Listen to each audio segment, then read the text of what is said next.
Hola, buenas días a todos, un poco más tarde a todos los demás.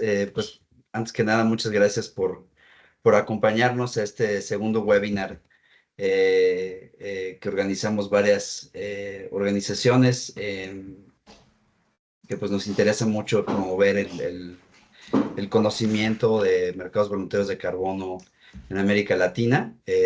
Mi nombre es José Castro, soy director ejecutivo de Canopia y el día de hoy para este webinar en el que vamos a hablar de beneficios y desafíos en la comprobación de calidad e integridad en proyectos de carbono en América Latina. Nos acompaña pues un panel sumamente interesante y variado en perspectivas y experiencias. Por un lado está Ana Aubad, que nos acompaña desde Colombia. Ella es directora técnica de Atmosphere Alternative. Tiene más de 20 años de experiencia en la administración de proyectos de carbono, en la auditoría y verificación de proyectos de carbono y también ha participado como asesor técnico del ICBCM. Entonces, muchas gracias, Ana, por estar por acá. También está Claudia Jurado con nosotros. Ella es asociada analista para América Latina de la Reserva de Acción Climática y ya ha estado muy activa promoviendo estos protocolos de créditos de compensación de la Reserva para diferentes países en la región. Entonces, también muchas gracias. Claudia, por acompañarnos y la visión de CAR es sumamente interesante en este tema. Nos acompaña también Bertrand Lesenet. Él es director de inteligencia en mercados en Viridios AI y tiene 15 años de experiencia en mercados financieros, particularmente muy dedicado a temas de finanzas cuantitativas y tecnología para todo lo que es gestión de activos de renta fija, materias primas y ahora capital natural. Muchas gracias, Bertrand, por estar con nosotros. Y por último, está con nosotros Federico Vignati, que estábamos teniendo un problema de video ahí con él, pero aquí está, aunque no lo vean. Él es doctor en economía. Trabaja como ejecutivo principal para el sector privado en CAF, que es el Banco de Desarrollo en América Latina y el Caribe, y es coordinador del Observatorio Regional del Mercado de Carbono y ha hecho pues diversas publicaciones en temas de mercados de carbono y desarrollo sostenible. Entonces, como ven, tenemos hoy un panel muy nutrido para discutir este tema que es de los temas candentes en el sector de carbono el día de hoy. Y pues con esto quisiéramos solamente aclarar que esta es la idea, es que sea una conversación, como fue el webinar pasado. Vamos a tener tres bloques de preguntas y lo que esperamos es que pues, nuestros panelistas estén conversando en torno a algunas preguntas detonadoras. Y antes que nada, quisiéramos solamente poner durante un minuto un slide, una diapositiva, para recordarnos todos pues, lo que son los principios fundamentales de carbono, en inglés los Core Carbon Principles. Eh, que como saben no son principios nuevos, estos principios ya tienen varias décadas de existir, más bien se están reestructurando y están evolucionando a un nuevo mercado, ¿no? Entonces, los principios son en tres ámbitos, son en gobernanza, está la gobernanza efectiva, que se refiere a la gobernanza de los estándares, el seguimiento, la transparencia, el que existe una sólida validación y verificación de terceros independientes. Por otro lado, tenemos todo el tema de impacto de las emisiones, que deben de ser adicionales, permanentes, que sea una cuantificación sólida de la reducción y o absorción de emisiones dependiendo del tipo de proyecto, que se evite el doble conteo. eh, y por último, los relacionados a desarrollo sostenible, que son beneficios y salvaguardas del desarrollo sostenible y la contribución a una transición neta cero, ¿no? Entonces, obviamente nos encantaría poder conversar de todos los principios en esta hora. No, seguramente no nos va a dar tiempo porque estos principios podríamos hacer casi una maestría de todos estos temas, pero nos vamos a enfocar en los que pensamos que son pues, los que son ahorita más interesantes de discutir y pues también en función de la retroalimentación de nuestros panelistas y de ustedes como participantes, lo que queremos es seguir teniendo esta serie de webinars y que quizás si hay interés de ver otros principios en mayor detalle y cómo afectan a proyectos en América Latina, pues podamos entrar en más detalle, ¿no? Entonces, muchas gracias, Ana, por presentar esto.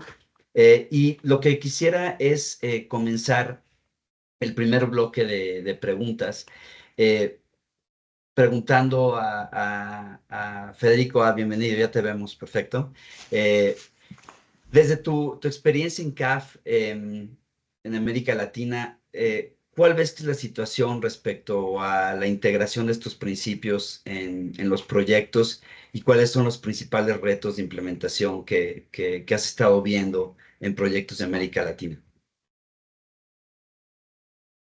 Gracias, estimado José Luis. Primero, gracias a todos. Es un gusto estar con todos ustedes, compartiendo este evento, este momento, esta temática, aprendiendo con todos ustedes también.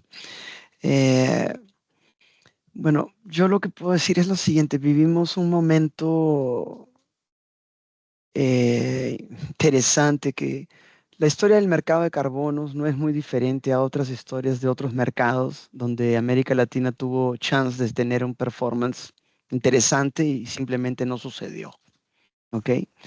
Entonces yo creo que vivimos un momento un poco, no solo complejo ni nada de eso, pero una miopía en realidad. Somos muy miopes en relación a los grandes problemas que estamos enfrentando y nos dejamos llevar mucho por una agenda que viene de países que no necesariamente quieren que nosotros tengamos éxito y nosotros tampoco no nos ayudamos mucho porque no somos líderes, nos falta mucho. Somos líderes desde el porcentaje de oferta de créditos de carbono y soluciones basadas en la naturaleza, somos líderes, ¿no?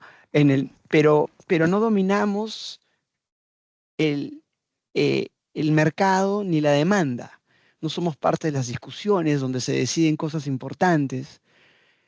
Muchos de los países se quedaron con la fotografía del año 2020, donde el mercado de carbono, bueno, dije 2020, sí, donde 2021, donde tipo, hasta el año 2020 nadie sabía lo que era un crédito de carbono. De pronto en el 2021 la gente está hablando en el cafecito en la esquina de tu casa sobre cómo ganar dinero con créditos de carbono y viendo cursos en Instagram de cómo invertir y ganar plata con créditos de carbono. Eso fue el año 2021. Y ahí los países, los gobiernos se quedan con esta imagen de que los créditos de carbono dan mucho dinero, comienzan a intervenir en el mercado de una manera típica de un Estado que ve una oportunidad de agregar más impuestos a sus ingresos, o sea, de ampliar su base de ingresos a través de impuestos, pero pierde de vista la gran discusión, pierde de vista que los emprendedores que generan créditos de carbono son esos, son emprendedores, son gente que cree que puede hacer un aporte, desarrollar una ventaja comparativa y tener un aporte a la agenda climática internacional, pero no quiere decir que sean privilegiados ni que tengan una situación fácil. Y lo que nos dejamos de vista es la gran discusión y la gran participación como región, que eso es el sentido de la iniciativa latinoamericana del Caribe del Carbono, la iniciativa ILAC de CAF, es tener una visión de que tenemos que trabajar juntos y tenemos que ver cómo influenciamos las decisiones asociadas a la demanda. Porque lo que vemos hoy que nuestra demanda, que la demanda global está siendo, digamos, llevada a pensar que la oferta de créditos naturales o de soluciones climáticas naturales no es útil, no es válida, no es relevante, no es integral. Y ahí usamos la palabra integral para intentar resolver todos los problemas asociados al crédito de carbono. Integral, integral, integral, integral. Y ahí se crea un nuevo mercado, nuevos consensos. Después del año 2021 se crean nuevos consensos de los cuales nosotros no somos parte y ahora tenemos que adecuarnos a esos consensos, siendo que en ese consenso nosotros no somos ni siquiera queridos en la discusión, pero los abrazamos como si fuesen nuestros y como si fuese nuestro problema. Y esa es la situación, ese es el drama, una vez más, igual que en otros momentos históricos de otras actividades económicas que estamos viendo, hay muchos desafíos y bueno, hay mucho que hacer. Gracias, Federico. Y en línea con lo que comentas, quisiera pasar contigo, Ana, para hablar un poquito y también siéntanse los demás abiertos a compartir. Hablando el concepto de adicionalidad, ¿no? Y el principio de adicionalidad, que para aquellos que llevamos pues ya un par de décadas trabajando en estos temas, es un concepto que ha evolucionado con el tiempo, que va a seguir seguramente evolucionando a futuro y que ha venido afectando diferentes tipos de proyectos, particularmente en la región latinoamericana. Me gustaría mucho saber, Ana, tu opinión respecto a eh, qué retos ha generado esta evolución de adicionalidad en los proyectos en los que tú has estado involucrada. Sé que has trabajado mucho en el sector energía, en el sector de residuos, y ahora pues el tema de adicionalidad también en proyectos basados en naturaleza está siendo un tema también bastante discutido hoy en día. Entonces me gustaría saber tu opinión al respecto y qué ves hacia el futuro también, ¿no? De esta evolución de adicionalidad. Perfecto, muchísimas gracias también por estar acá, por invitarnos a este espacio. Como bien lo dices, desde la gerente y fundadora de Atmosphere, Jessica Boyd Murphy, y nosotros como equipo hemos venido trabajando entonces en la consolidación de esos principios. Y como bien lo decía Federico, para nosotros desde el lado latinoamericano es un reto. Son unos principios que tú también lo decías, José Luis, no son nuevos, a quienes llevamos largo tiempo en estos proyectos, no son nuevos, es un nuevo impulso con una, digamos, estructura de organización que permita tener mayor claridad, pero realmente no son nuevos. Y ahí, como también lo has dicho, tenemos un gran reto en uno de esos principios que es la adicionalidad. Quería entonces hoy como compartir, por ejemplo, una experiencia que tenemos muy interesante a quienes somos consultores, auditores, estamos aquí detrás de los proyectos, y es hablar, por ejemplo, de los proyectos de energías y específicamente los solares. Creo que también varios de los que están acá escuchándonos saben que el tema, por ejemplo, solar era, disculpen para decirlo simple, era per se adicional. Había una planta solar en cualquier país de América Latina y realmente era muy sencillo demostrar que era adicional porque era una práctica no común en nuestro territorio.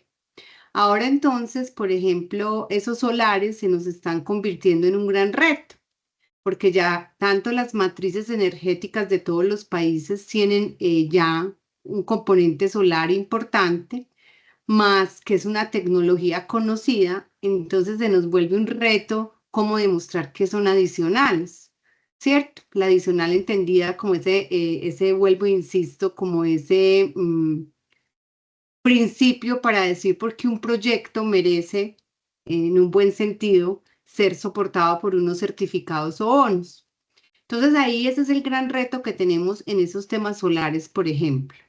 Y cómo entonces, cumpliendo el principio, logramos demostrar que tienen otra adición y que aunque es, digamos, una práctica y una tecnología ya conocida, pues sigue siendo algo no tan usual.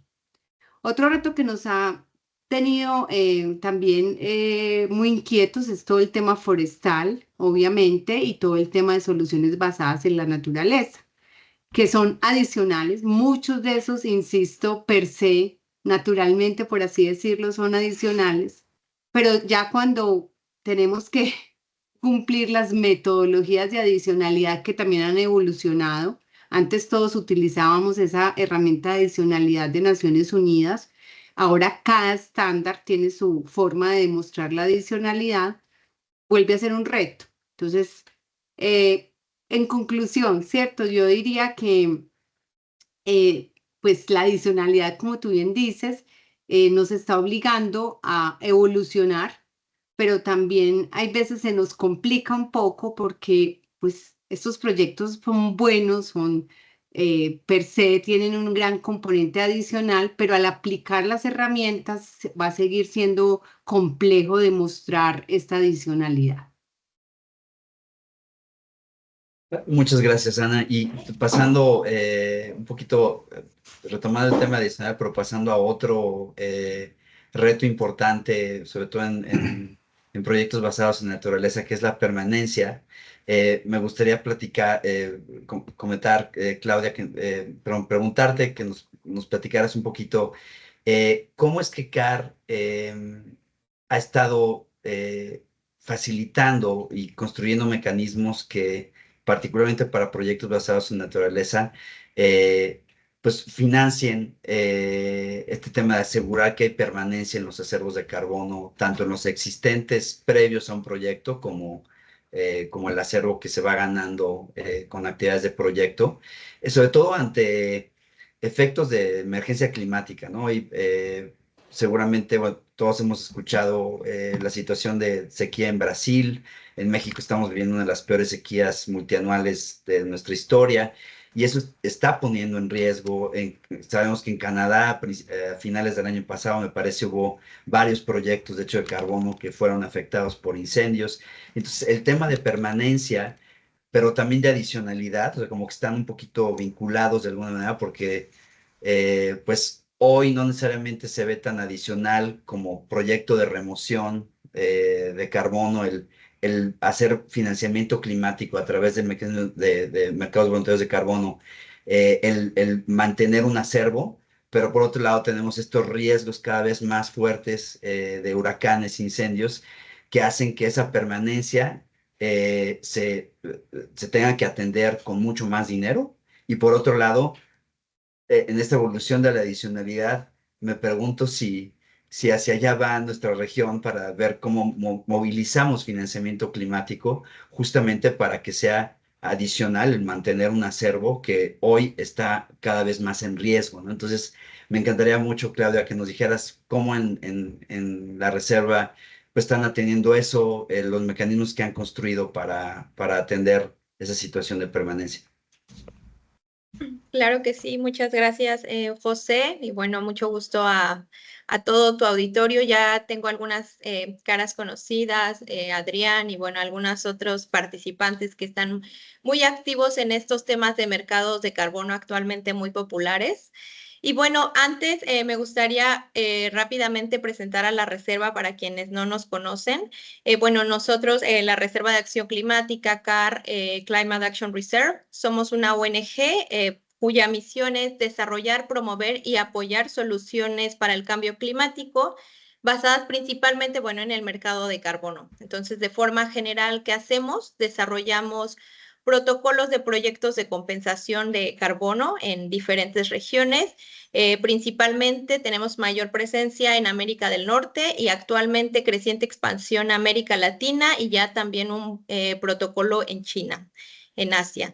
Y bueno, también funcionamos como un registro de compensación para el mercado de cumplimiento en California y bueno, apoyamos el mercado voluntario en el resto de las regiones. Ahora, respecto a tu pregunta, ¿cómo facilitar y financiar, asegurar la permanencia de los acervos de carbono frente a, pues, a estas emergencias climáticas que comentas? Para ello, bueno, la Reserva de Acción Climática cuenta con mecanismos para garantizar la permanencia y también un fondo de aseguramiento cuando ocurre algún tipo de reversión. Y bueno, comenzaré explicando desde nuestra perspectiva cómo abordamos la permanencia. Bueno, primero, entender que la permanencia es uno de los 5 principios del mercado de carbono, que no solo nuestro registro debería adoptar, sino cualquier crédito de alta calidad debe de contar con esa característica principal, ¿no?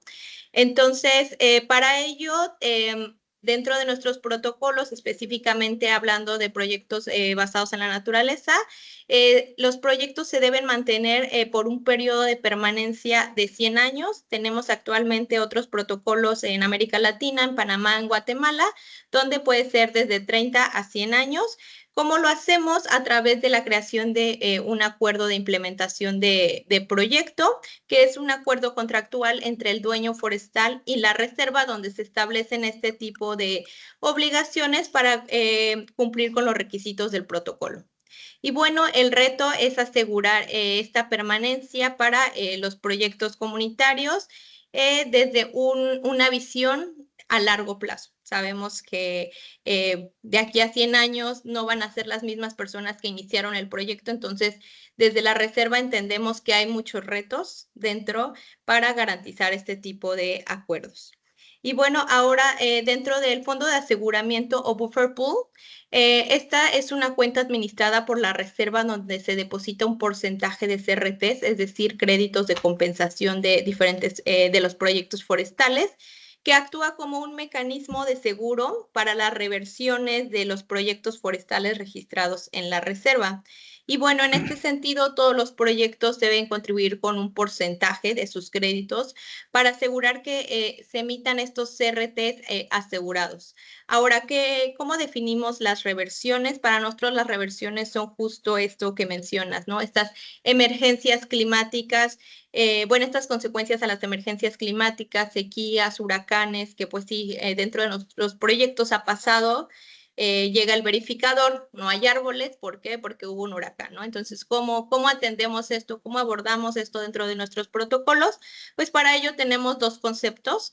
Tenemos por un lado una reversión inevitable y esta es una reversión que no es causada por la negligencia o premeditación del dueño forestal, es decir, por un incendio, plaga, huracán. Y bueno, en este caso se toma una cantidad de los créditos de compensación depositadas a este fondo de aseguramiento. Y bueno, la reserva maneja el fondo de aseguramiento en este caso. Para las reversiones evitables, es decir, aquellas que son causadas por negligencia del dueño forestal, por ejemplo, la extracción de madera, daños al área de actividad, que esto deviene en una reducción de los acervos de carbono. Para ello también se toman créditos de este fondo de aseguramiento y en este caso el dueño forestal pues es responsable de retirar estos créditos para compensar las reversiones. Entonces, bueno, dentro de nuestros protocolos tenemos las metodologías específicas para asegurar estos dos conceptos clave. Muchas gracias, Claudia. Y pasando contigo, Bertrand, platicábamos hace algunos días sobre la nueva demanda de mecanismos de seguros que está empezando a haber para ese tipo de proyectos y sé que tú es como broker de información que se está volviendo líderes en este mercado.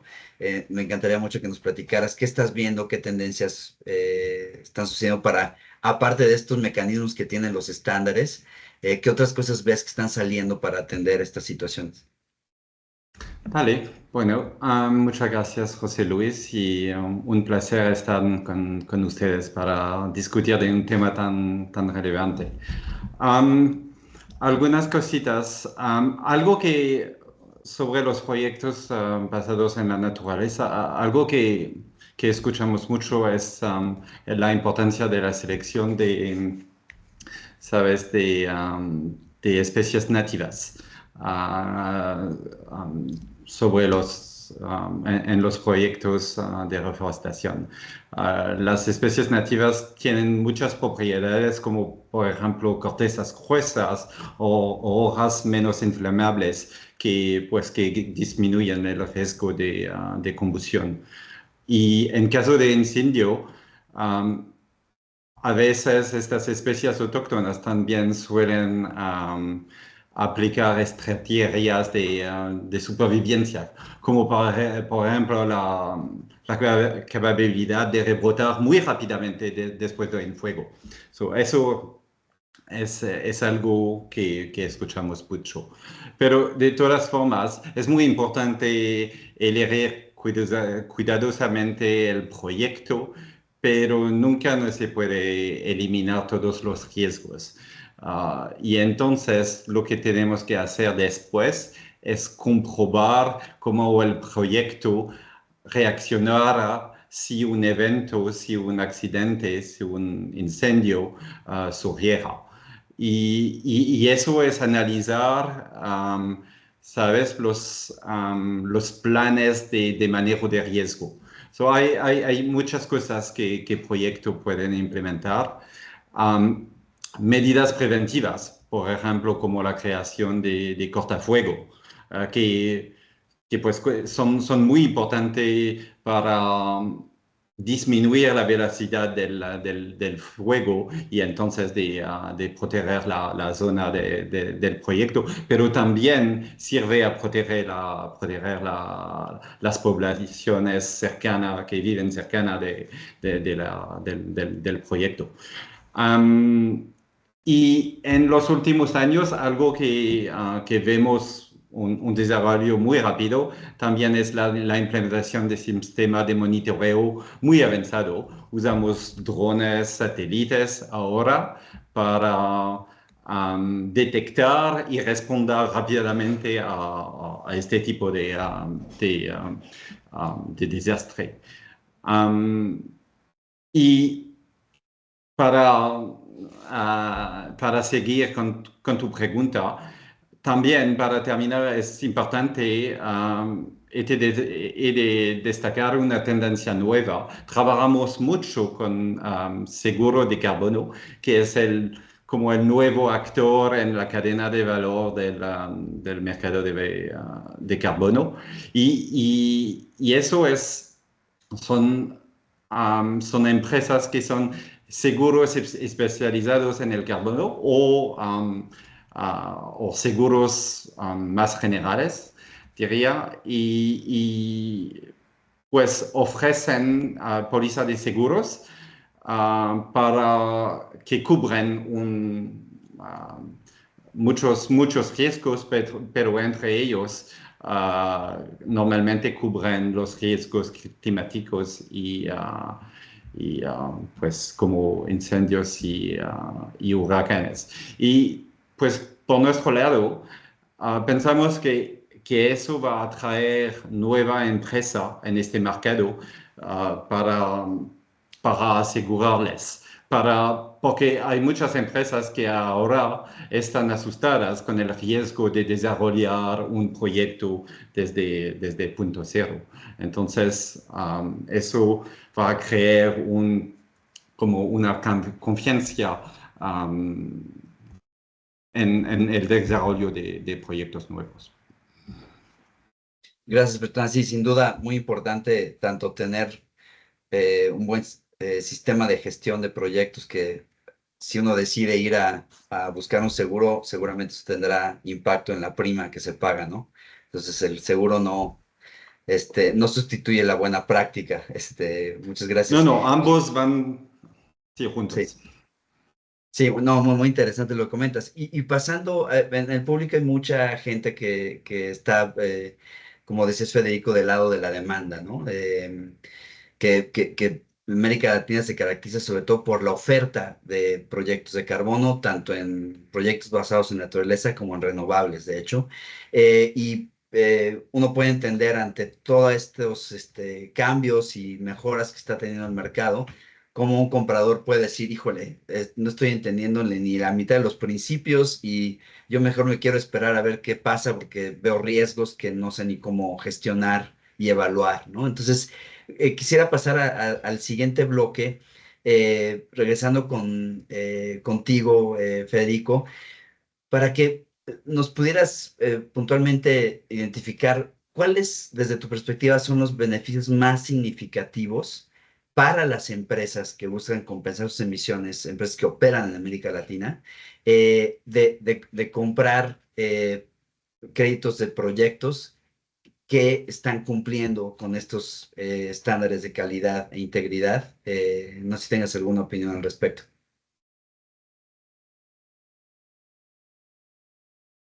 Es una muy buena pregunta y bien compleja. En realidad, José Luis, eh, no importa de dónde sea la empresa, ella siempre va a querer estar. Primero hay que partir del principio, ¿cuál es el drama aquí? El drama es que la demanda o las empresas privadas están delante de una situación emergente en donde por un motivo, a veces por compliance, no tanto, y muchas veces de manera voluntaria, creen que es interesante compensar sus emisiones de carbono. Entonces, ellas no entienden nada ni del mercado de carbono y no necesariamente quieren entender, tienen tiempo o gente para entender esto. Entonces, ellas en muchos casos se aventuran y confían en ciertos mecanismos que les hace algún sentido. El problema es cuando comenzamos a ver experiencias donde la empresa, de manera innovadora, voluntaria, por un tema de una ISO, que tiene una normativa ISO que está siguiendo, que le dice que puede o no compensar, le parece que vale la pena por un tema de liderazgo, quiere, o innovación, quiere compensar y le sale mal. ¿Qué significa que le sale mal? Significa que está en los periódicos diciendo que esta empresa está haciendo greenwashing. Y la empresa está, la persona a cargo pues se cae de la silla porque no entiende en qué parte es que ella hizo greenwashing. O sea, ¿quién fue, de dónde vino la asesoría técnica que lo llevó a tomar una decisión donde al final lo que está haciendo está mal, ¿no? Por los motivos que sea de la integridad que nosotros conocemos. Entonces, el problema ahí es que cuando le pasa eso a una empresa, todo el mercado es perjudicado.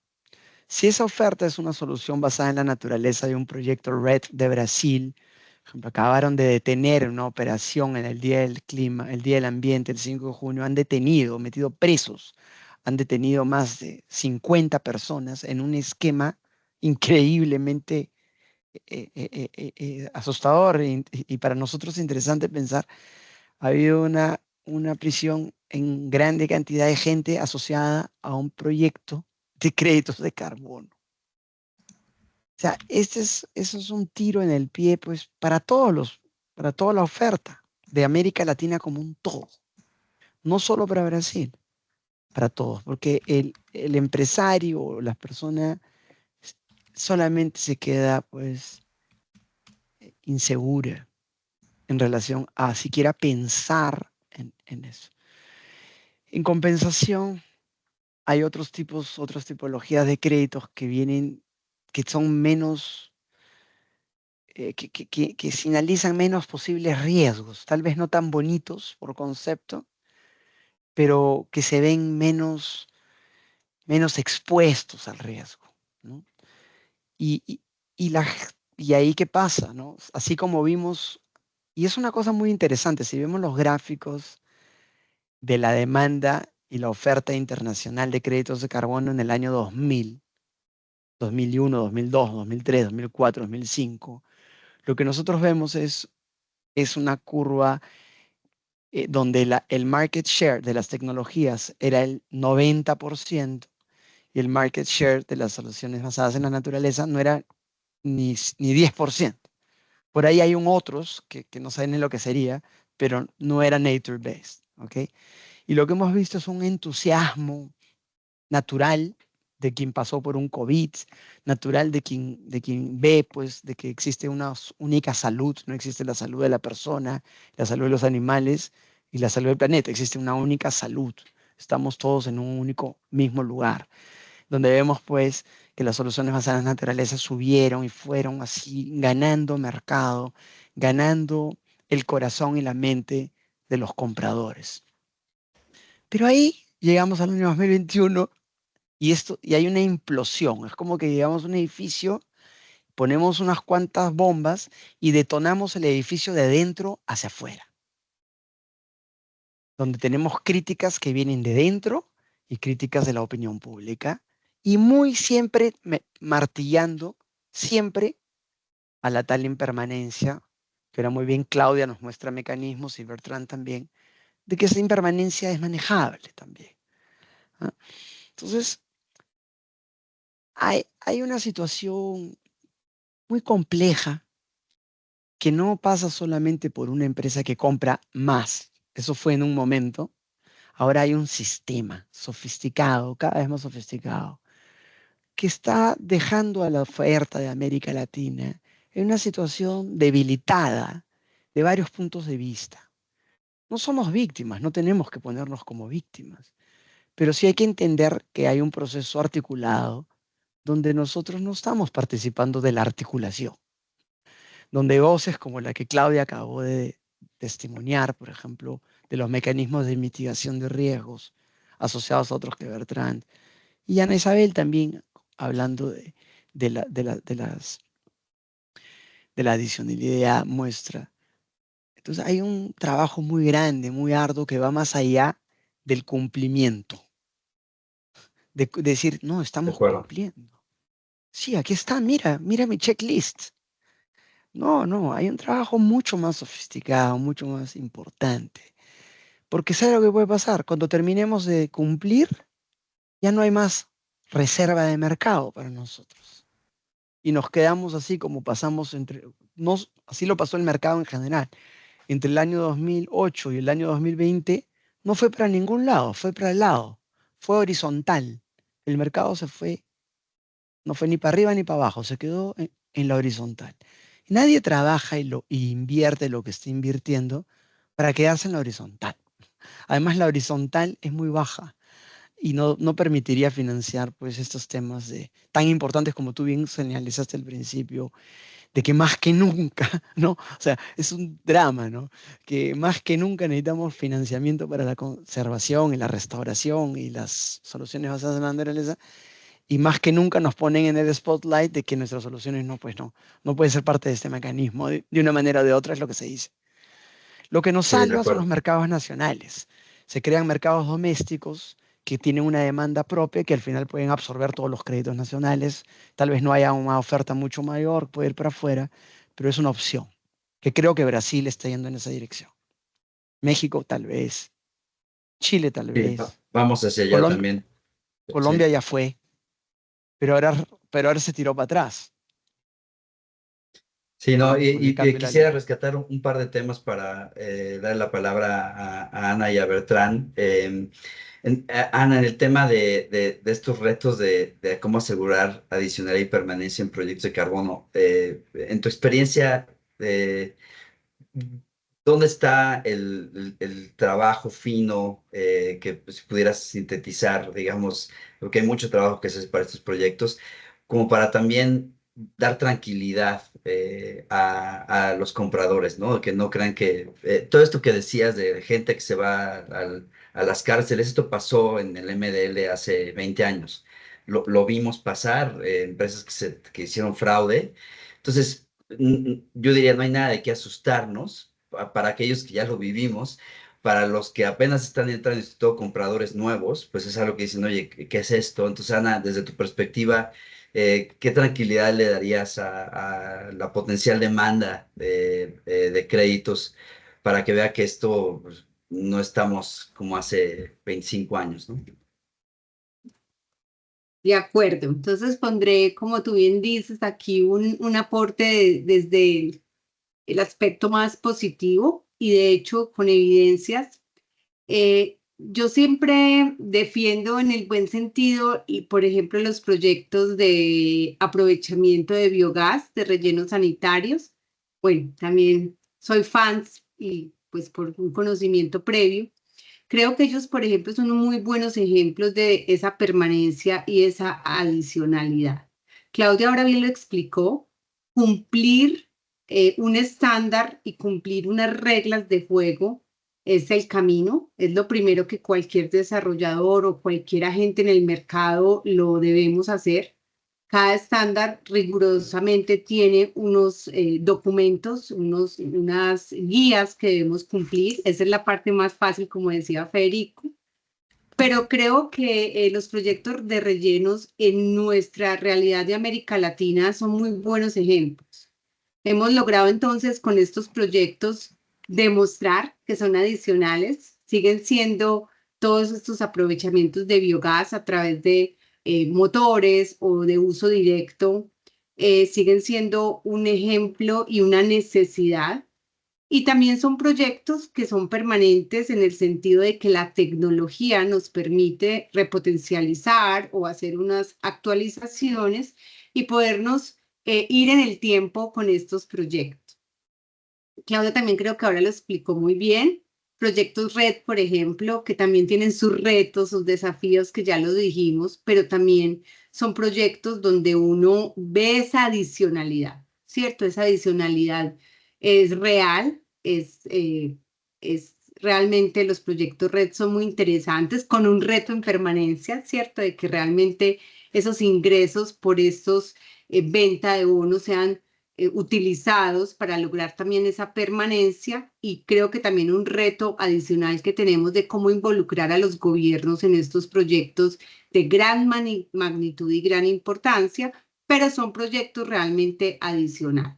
Entonces creo que ahí dimos un par de ejemplos donde, bien como tú lo dices, José Luis, y como lo dijo Federico, sigue siendo retador, pero también esperanzador. Creo que tenemos buenos ejemplos. Simplemente debemos un poco como recordar esos principios, volver a la base. Yo siempre digo volver a esa base que siempre le hemos tenido, tenerlos presentes, recordarlos y involucrar obviamente a todas las partes interesadas para lograr buenos proyectos. Muchas gracias, Ana. Bertrand, ¿algún comentario adicional desde el punto de vista, ustedes que están también muy cercanos a la demanda, ¿no? A los retos que tiene la demanda de entender todos estos tipos de proyectos? Si nos pusieras, particularmente hace un par de semanas tenían ustedes una sesión donde platicaban de cómo los compradores pueden gestionar sus créditos a través de un portafolio. ¿Pudieras platicarnos de eso antes de pasar con Claudia también para que nos platique cuáles son los retos que tienen los estándares para atender este tipo de principios? Adelante, Bertrand. Sí, pues desde mi punto de vista hay muchos beneficios, pero voy a comentar tres. El más obvio, por un lado, ¿sabes? La reducción efectiva de emisiones. Al invertir a proyectos bien verificados, gestionados, así las empresas se aseguran que las reducciones de emisión sean reales, adicionales, o algo que ya hemos comentado. Por otro lado, muchos de estos proyectos proporcionan, lo siento, apoyo a las comunidades locales. Es decir, que van a desarrollar infraestructura como un centro de salud, una escuela, va a desarrollar el acceso a una energía barata, sostenible. Va a implementar, por ejemplo, una bomba de agua solar en región donde la sequía es un gran problema. Todo eso promueve un desarrollo sostenible y a veces en países muy grandes como Brasil, como Colombia, sabemos, o también México, sabemos que estas comunidades no son, el gobierno o el país pues no tiene los recursos para realmente ayudarlas. Entonces, además del componente de carbono, es una manera de financiar el desarrollo de estas comunidades. Y por otra parte, también, especialmente en los proyectos RED o aforestación, reforestación, lo que vemos es que la participación de las comunidades en los proyectos es muy importante y contribuye mucho ¿sabes? al éxito de los proyectos a largo plazo. Finalmente, quizás el punto más importante para las empresas es que al invertir en proyectos transparentes, las empresas evitan, pues desde nuestro punto de vista, al riesgo de greenwashing. Puedes proteger tu reputación, puedes asegurar que tu esfuerzo de sostenibilidad sean percibido como auténticos, como real. Por ejemplo,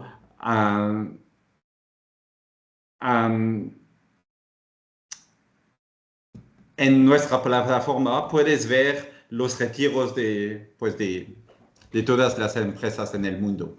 Y te digo una cosa, necesito solamente, no voy a dar nombre, pero necesito máximo 5 minutos de análisis para ver si pues la intención, ¿sabes?, de la empresa es real o si han comprado bonos de carbonos muy barato sin estrategia. Eso se ve inmediatamente. Y para terminar, diría que también, además del riesgo de greenwashing, no sé exactamente en Latinoamérica si es un tema ya tan relevante, pero en Europa, la parte de sostenibilidad para las empresas es muy importante para los trabajadores, especialmente para las generaciones nuevas. Eso va a hacer la diferencia entre una empresa cool, una empresa con quien quiero trabajar o no. Y sí, nos parece bastante importante. Sí, de acuerdo. La tendencia está ahí y y la demanda está ahí, aunque esté Sí. un poco difícil ahora o no muy claro. Claudia, pasando contigo, todo esto pues también afecta obviamente a los estándares que son ustedes los que de manera voluntaria regulan este mercado. Em, ¿Cuáles son los principales retos que se han estado enfrentando en esta nueva ola de redefinición de calidad y de integridad? Si nos pudieras platicar un poquito. Muchas gracias. Pues un poco tricky la pregunta. Sabemos que siempre hay retos en la implementación de un proyecto, sobre todo en países de América Latina, y creo que parte de estas conversaciones es entender diferentes realidades y trabajar con equipos multidisciplinarios para entender diferentes perspectivas, ¿no? Entonces, desde la Reserva tenemos en México desde 2008 más de 15 años de experiencia.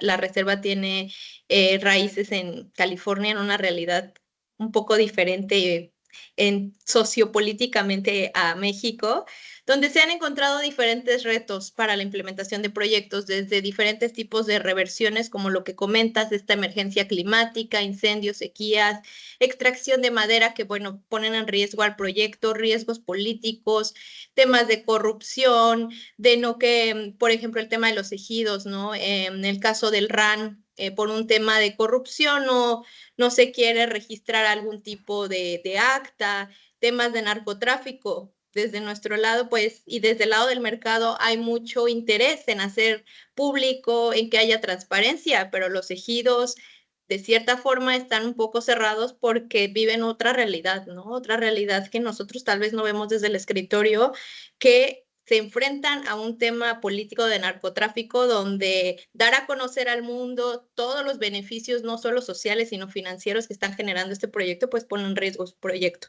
Institucionalidad, ¿no? Reglamentaciones por parte de instituciones públicas para poner reglamentaciones sobre el mercado que muchas veces no están alineadas a estas realidades. Temas sociales, falta de conocimiento de la comunidad sobre que se está implementando un mercado de carbono y que tal vez está haciendo aprovechamiento en un área destinada a la conservación, ¿no? Por ejemplo, también creación de capacidades, entender que todos los participantes del proyecto entiendan y sepan cómo funciona el proyecto, en qué consiste, cuáles son los beneficios, el compromiso del dueño forestal sobre proyectos a largo plazo, 100 años, digo, actualmente ningún humano vive 100 años, cómo garantizar que se llegue al fin del proyecto, estos beneficios a largo plazo, garantizar que haya una continuidad con los siguientes miembros de la comunidad, cumplimiento de la metodología, que a veces entendemos que por temas de traducción no sean claros. Para ello, pues la Reserva también se se ha enfocado mucho en crear capacidades, en dar a conocer cómo funcionan nuestros protocolos. Tenemos llamadas semanales con diferentes actores del mercado para exponer aquellos temas que no son claros dentro del protocolo. El financiamiento, ¿no? ¿Cuánto cuesta una verificación? Las tarifas. Desde la reserva, pues también tratamos de adecuar estos costos a Latinoamérica. Nosotros manejamos otros costos para las capacitaciones, por ejemplo, que damos en Estados Unidos, en Canadá. Sin embargo, ahora, pues el equipo entiende que hay otras realidades, ¿no? Hay diferentes costos actualmente para capacitar actores en países como República Dominicana, Panamá, México. Entender el proyecto, acercarse a los ejidos y comunidades para que confíen en el desarrollador de proyecto, en el registro. Sorprendente, ¿no? Para la comunidad confiar en que están recibiendo un pago por conservar, cuando antes era por extracción, ¿no? Cómo hacer llegar ese conocimiento a la comunidad para que tengan esa comprensión de cómo funciona el mercado de carbono cuando estos créditos de compensación no es algo tangible, ¿no? Y bueno, de forma general, entender otras realidades, que a veces no hay títulos claros. Por ejemplo, ahora que hicimos esta adaptación en Panamá, pues muchas tierras forestales son herencias, no hay títulos claros. Entonces, para nosotros también entender que eso es parte de uno de los principios del mercado de carbono, la propiedad clara del proyecto. Entonces, en este caso, pues hay una limitante a que estos proyectos sean elegibles, ¿no?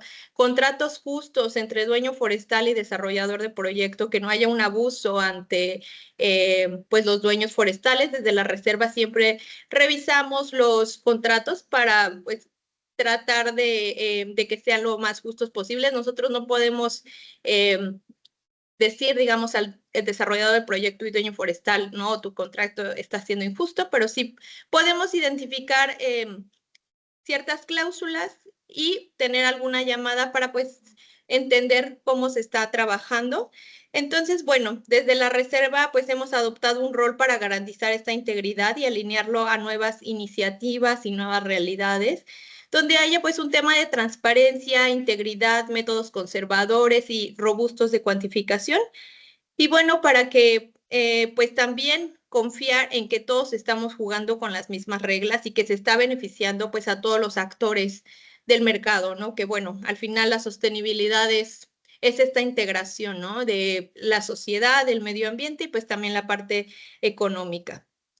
Entonces, pues bueno, hemos desarrollado estos principios de transparencia y como base y como guía siempre tenemos los 5 principios de la reserva y que en general, como lo comento, cualquier crédito de alta calidad debería tener. Es decir, adicionalidad, que el proyecto está más allá de las regulaciones o práctica común, es decir, que este proyecto no se hubiera implementado sin los incentivos del mercado de carbono.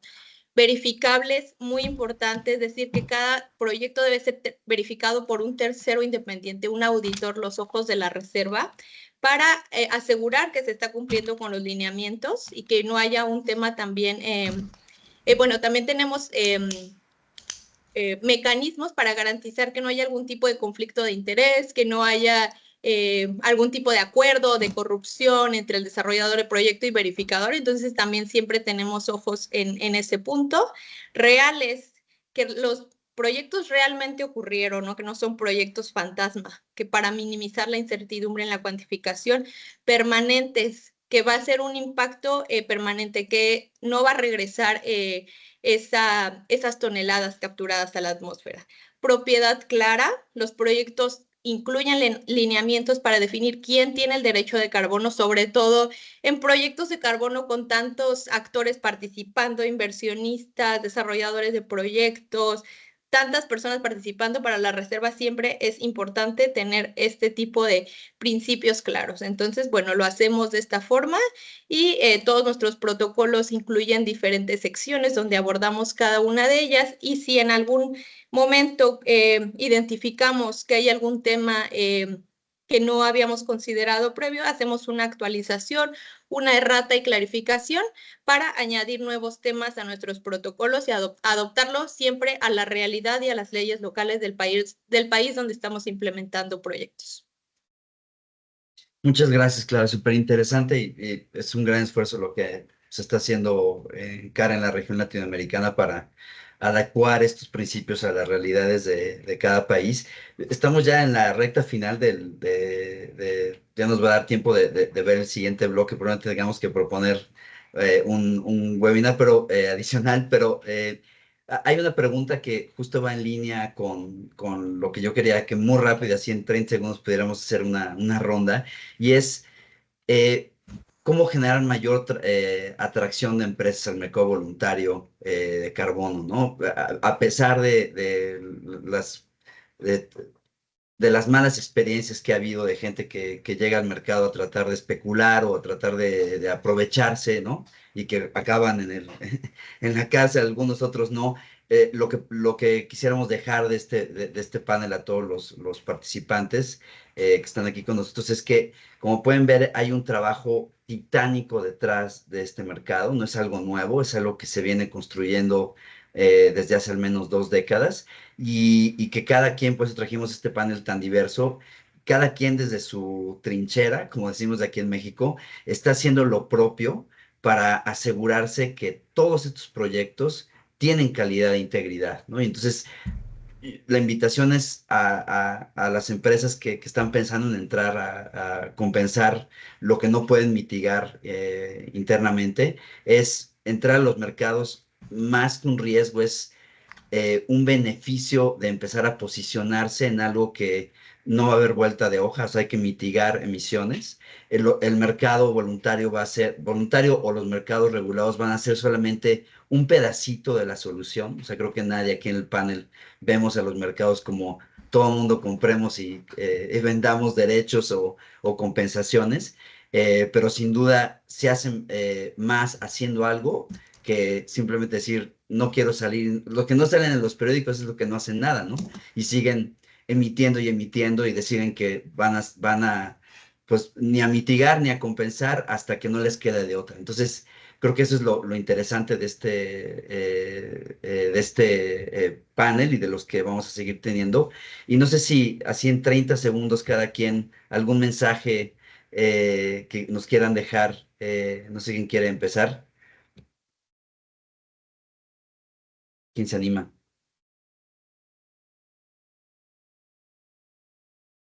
Yo creo que ese es un muy buen Gracias. resumen, José Luis. Complementaría con que en la práctica, cierto, estoy convencida de que siendo buenos desarrolladores podemos ofrecer buenos proyectos.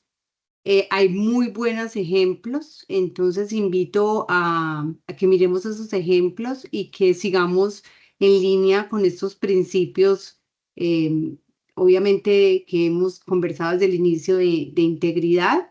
Y creo que también Claudia dio unos muy buenos ejemplos de cómo los estándares nos permiten pues poder hacer buenos proyectos. Gracias, Ana. Adelante, Bertrand, ibas a Quizás decir algo. voy así.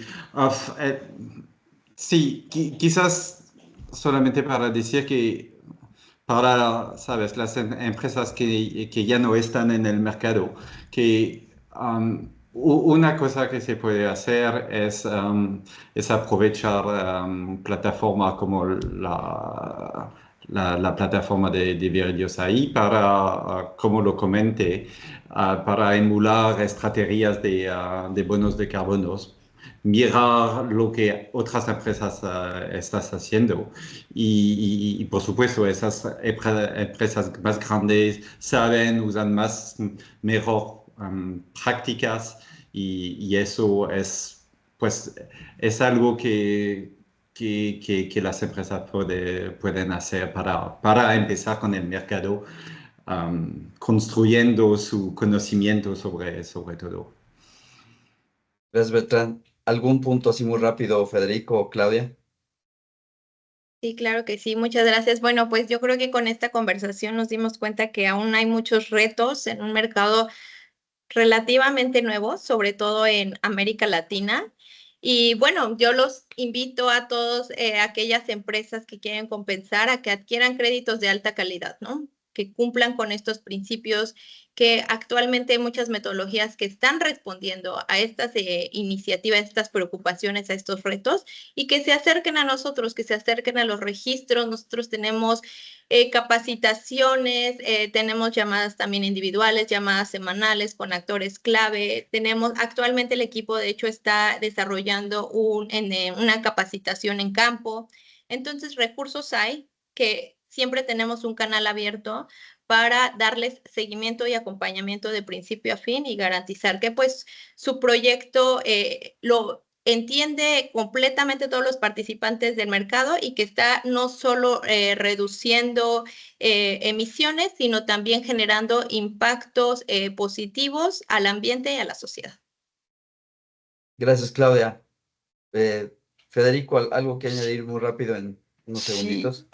Yo lo que diría es que trabajemos y trabajemos en desarrollar masa crítica regional y donde nosotros comencemos a alimentar estándares de organizaciones regionales que conocen, que están más próximas, que pueden ir al terreno, que conocen los detalles de lo que significa cosas que en otras partes del mundo no saben ni lo que es.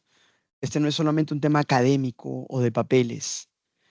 Entonces necesitamos reforzar nuestros mecanismos y eso le va a dar credibilidad, legitimidad a los trabajos y a todo ese tremendo esfuerzo que hay por atrás para generar un crédito de carbono que al final todavía tiene que ser vendido. ¿Ok? Entonces, yo pienso así. Yo pienso que hay que pensar en descentralizar, desmonopolizar esos estándares y trabajar en invertir en la región. Y para eso los mercados nacionales van a ayudar mucho. Totalmente, Federico. Y ya para no tardarnos más, que ya empezamos a perder algunos participantes, muchas gracias por quedarse. Quisiera invitarlos al siguiente webinar que tenemos, el número 3. Vamos a hablar justamente del tema de cómo promover la liquidez de mercados voluntarios de carbono en América Latina y cómo detonar el financiamiento climático en la región, que es justamente lo que ahorita fue una de las grandes conclusiones. Cualquier idea que tengan, tanto Claudia, Ana, Bertrán, Federico, de cualquier cuestionamiento importante que se tenga que hacer en la región, nos encantaría que igual los participantes háganoslo llegar, porque la idea es que generemos una parte de estos webinars, es esta intención de de contribuir a generar esa masa crítica. Es fundamental que se tengan estas discusiones en español, gente que opera en la región, para que podamos seguir con la conversación y podamos generar esa masa crítica. Entonces, la idea de todas las organizaciones que aquí organizamos estos webinars, pues es justamente promover esa masa crítica para que tanto la oferta y la demanda se encuentren a la mitad, de tal manera que vivamos un mercado vibrante, tanto voluntario, pero también, como decía Federico, al final hay iniciativas muy interesantes de sistemas de comercio, de impuestos de carbono, que están empezando a salir en la región, y eso es algo muy positivo porque son indicadores de precio al carbono sumamente importantes, ¿no? Entonces, ese tema también se trató un poquito el webinar pasado. Para aquellos que no pudieron estar, les podemos compartir la grabación. Y cualquier idea bienvenida. Y pues muchísimas gracias, Claudia, Ana, Bertrán, Federico, por estar el día de hoy. Y gracias a todos ustedes. Cualquier pregunta que no hayamos respondido, tratamos de ver qué había ahí. Creo que se respondieron casi todas. Pero si no, háganoslas llegar y vemos cómo le pedimos a nuestros panelistas que lo respondan. Muchas gracias. Buen día, buena tarde y nos vemos a la próxima. Muchas gracias a todos. Gracias por la invitación. Gracias. Hasta luego, ustedes. Gracias. Gracias, José Luis. Gracias a todos. Chao. Abrazo. Bye bye.